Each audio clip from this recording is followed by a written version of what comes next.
সামান্য, যেটা না বললেই না, চেষ্টা করেছি। এর আগে ছবি বাজেট ভালো ছিল, এটা নতুনদের নিয়ে এতটা রিস্ক আমিও নিতে পারিনি, ভয় লেগেছে।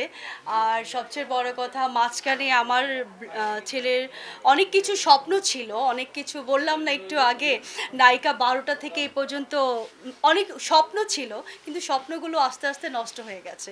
বা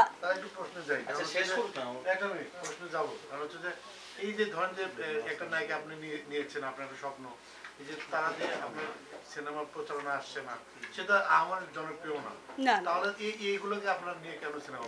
না না, আসলে হয়তো তার কোনো সমস্যা হতে পারে, হয়তো ব্যক্তিগত হতে পারে, কারণ কিছুদিন আগেও সে এসে আমার সাথে কথা বলেছে।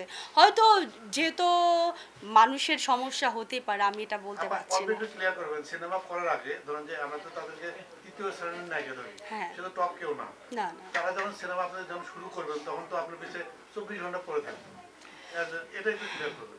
নায়িকারা আগে পরে থাকে, সিনেমার পরে পালিয়ে যায়, এটা কেন? না, এটা কেন আমি বলি, কি আমার এটা আমি একটু আসলে ইন্টারফেয়ার করলাম, জিনিসটা আসলে উচিত হয় নাই।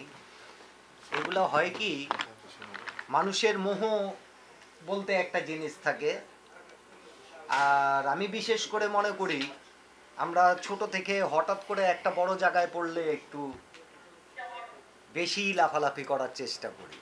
হয়তো সেই সেন্সটাই তার কাজ করছে, ভাবছে আমি কি বলবো, গেলাম না, আমি তো হিরোইন, আমার পোস্টার তো ঢাকাতে চলতেছে, এইটাও হইতে পারে, আবার নাও হইতে পারে, তার শারীরিক বা পারিবারিক কোনো সমস্যাও হইতে পারে। এখন সেটা আমি ওর সাথে কথা না বলা পর্যন্ত ক্লিয়ার হতে পারছে না। আপুর কাছে একটু প্রশ্ন করবো, কারণ হচ্ছে যে আপনারা দেখেছেন যে সিনেমায় এখন নায়িকা খুঁজতে গেলে পাওয়া যায় না, অনেকে যাচ্ছে ফিতে কেটে টাকা কুড়াচ্ছে, তারপর যে বিভিন্ন ব্র্যান্ড অ্যাম্বাসেডর হচ্ছে টাকা হচ্ছে, কিন্তু আপনারা আজকে নায়িকা পাচ্ছেন না। যাও একটা তৃতীয় শ্রেণীর নায়িকা নিলেন, তাকেও আপনি পেলেন না, এটা আসলে একটু খুলে বলুন। এটা ওর ব্যাগলাট, আমার না, এটা আমার না। আসলে আমি ওই যে কি বলে, আমি ছবি করেছি, করব, করে যাব, ও আসেনি, এটা ওর কপাল, ও নিজে পড়লো। আপনারা ভাইরা যেহেতু এসেছেন, আপনারা কি ভালোবাসতেন না ওকে নতুন হিসেবে? আমার মনে হয় আমার ছেলেকে যেহেতু এত সুন্দর করে ভালোবাসা দিয়েছেন, ওকে অবশ্য ভালোবাসা দিতেন, যেহেতু ও আসেনি, এটা ওর কপাল। আবার আপনি কি মনে করেন না একটা ছবিতে প্রচারণার জন্য যেহেতু মেইন ক্যারেক্টারের নায়িকা দরকার ছিল কিনা, এবং আসলে আপনাদের একটা প্রচারণায় কিন্তু নায়িকা খুবই দরকার, মানুষজন কিন্তু আসে নায়িকা দেখার জন্য, নায়িকার অবশ্যই আপনার এখানে ক্ষতি হয়েছে কিনা, কিংবা এটা উচিত ছিল কিনা? এটা উচিত ছিল, এখন কি বলবো, বলার কিছুই নেই। বাকিটা আপনারা নিশ্চয়ই বুঝতে পেরেছেন, ও কেন আসেনি আমি বুঝতে পারি না, কেন আসেনি বারবার বলছে আসছি আসছি, এখনও আসতে পারছে না।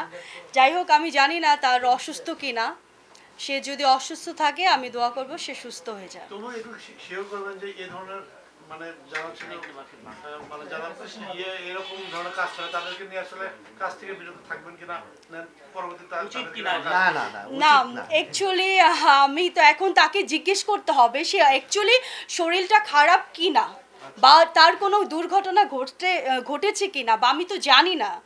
এখন আমি এখন ফোন তো রিসিভ করছেন, আমি কি করব? এফডিসি এসে ঘুরে যায়, একসাথে খাওয়া দাওয়া করে যায়, আমাদেরকে এইজন্য প্রশ্নগুলো করছি, তাকে তো আমরা আগে থেকে চিনি, সে একদম অপেশাদারী আচরণ করেছে, আগেও আমরা অনেক প্রমাণ পেয়েছি।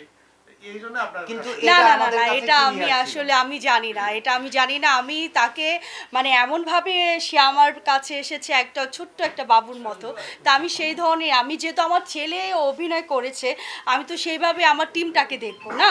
তো যাই হোক, এটা তার ব্যাগলাটা। আমার দুঃখ শুধু একটাই, সে আসলো না, আল্লাহ তাকে ভালো রাখুক, এতটুকু। তারপরও আপনারা প্রচার করুন একটা নতুন হিরো হিরোইন। আমরা শিল্পীরা অনেক বড় বড় মানুষ আছে, আমি আমার কষ্টের টাকা দিয়ে বলবো না, আমি যতটুকু করেছি আমি আনন্দ সহকারে করেছি। আপনারা যদি প্রচার করেন ভালো মন্দ, তাহলে কিন্তু আমরা আপনাদের মাঝে বেঁচে থাকবো, না হলে দেখবেন কোনো এক কোনায় আমরা হয়তো মরে যাব। আপনারা কি চাইবেন আমাদেরকে মারতে? কখনোই চাইবেন না, কারণ আমরা জানি আমাদের সাংবাদিক ভাইরা আমাদের শিল্পী সমিতি, প্রযোজক সমিতি এবং পরিচালক সমিতি সবাইকে ভালোবাসে, এবং সেই ভালোবাসা দিয়ে আমার মাকড়সা জালের জন্য সবাই শুভ কামনা করবেন। ভাইয়া ওকে, থ্যাংক ইউ। আজকে আপা এইমাত্র টিভি চ্যানেল আপনি একটু দুইটা কথা ও বলেন। আচ্ছা আচ্ছা আচ্ছা আপনি দুইটা কথা মাঝখানে একটু আলম ভাই থাকুক, আপনি মাঝখানে